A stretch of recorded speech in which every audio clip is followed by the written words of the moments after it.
আজকে কোথায় ডিবি হারুন?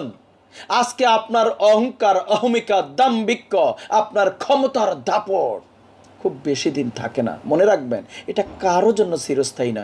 যেমন আমার জন্য তেমন আপনার জন্য। ডিবি হারুন, আমরা শুনেছি তার বাবা নাকি একজন হোটেল ব্যবসায়ী ছিলেন, ভাতের হোটেলের। আমরা দেখেছি বাংলাদেশের রাষ্ট্রের সর্বোচ্চ জায়গা, বিভিন্ন সরকারি জায়গা, ডিবি অফিসকে তিনি ভাতের হোটেলই বানিয়েছিলেন। সেই বাবার হয়তো ইতিহাস, ঐতিহ্য তিনি ধরে রাখতে চেয়েছিলেন। কলঙ্কিত হয়েছেন। ভাতের হোটেলে টর্চার সেল তৈরি করেছেন, সেখানে টর্চার করত। কি বিভৎস চিত্র, কি বিভৎস বাংলাদেশের। একজন রাষ্ট্রের কর্মচারী হয়ে কতটা ক্ষমতা আপনি পেয়ে সেটাকে টর্চার সেল তৈরি করে, ভাতের হোটেল তৈরি করে, যথেচ্ছা ব্যবহার করে আজকে কোথায় পালিয়ে বেড়াচ্ছেন? পালিয়ে বেড়াচ্ছেন। সাহস থাকলে আসেন।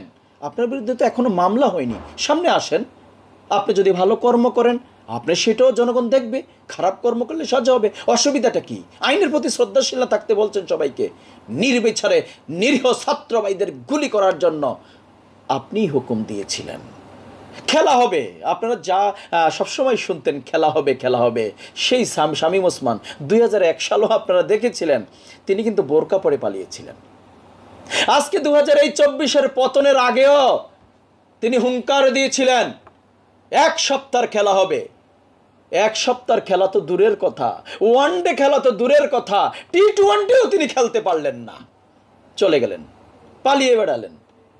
ছেলে সন্তানকে নিয়ে পালিয়ে গেলেন। আসেন না, টি-20 খেলেন। 7 দিনের খেলার খবর দিয়ে 7 ঘন্টা খেলতে পারলেন না।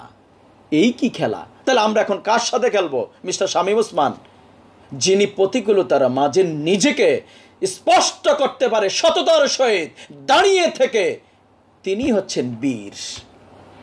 এ ধরনের হুঙ্কার দেওয়া আমাদের সাথে দিবেন না, যাদের আমাদের আদর্শ আছে, নীতি নৈতিকতা আছে, সত্যকে বাস্তবায়ন করতে চায়, বাসযোগ্য বাংলাদেশ গড়তে চায়। আমাদের সাথে কখনো এ ধরনের হুঙ্কার দিবেন না। মনে রাখবেন, আদর্শের সাথে কখনো বুলেটের আঘাত দিয়ে দমন করা যায় না।